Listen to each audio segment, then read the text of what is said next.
देश में 8 महीने से अधिक हो गए किसानों के इस भारत के संसद की देहरी का ये आंदोलन आगे बढ़ता जा रहा है। ये आंदोलन और आगे चलेगा। 3 कृषि कानूनों को वापस लेने, देश के किसानों के उत्पादन के सभी चीजों को न्यूनतम समर्थन मूल्य के आधार पर खरीद की गारंटी के लिए, बिजली बिल 2020 को वापस लेने के लिए ये देशव्यापी आंदोलन है। आज़ादी के बाद देश के किसानों का ये सबसे बड़ा आंदोलन है, देश के मजदूरों का आंदोलन है, ग्रामीण भारत का सबसे बड़ा आंदोलन है खेती बचाने के लिए। इसलिए कि हमारी ये समझ है कि खेती बचाओ, गांव बचाओ, किसान बचाओ, देश बचाओ।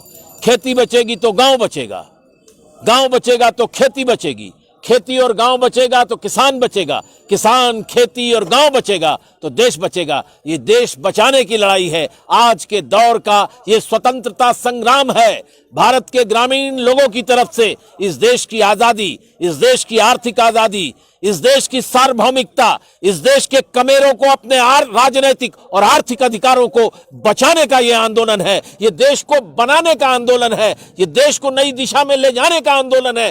देश के जवानों, एक तरफ भारत के किसानों के बच्चे हिंदुस्तान की सरहदों पर अपनी जान दे रहे हैं और दूसरी तरफ देश के किसान अपने देश की धरती माता की हिफाजत के लिए, अपनी कुर्बानी के लिए ये 8 महीने से सिंधु बॉर्डर पर, ये टीकरी बॉर्डर पर, ये गाजीपुर बॉर्डर पर, ये पलवल में, और ये लाखों की संख्या में बैठे हैं और दसियों लाख लोग रोजाना इन किसानों के समर्थन में मणिपुर से लेकर आसाम तक, गुवाहाटी से लेकर चौपाटी तक सारे देश के अंदर आंदोलन कर रहे हैं।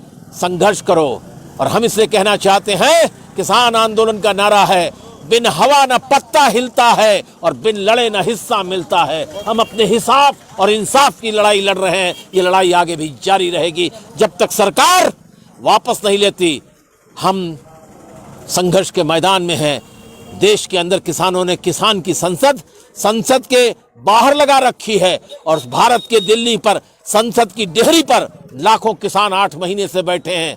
लड़ाई इंसाफ की होगी, मानवता की होगी, इस देश के कमेरों की होगी। ये लड़ाई लुटेरों के खिलाफ ग्रामीण जीवन के कमेरों की लड़ाई है। जय हिंद।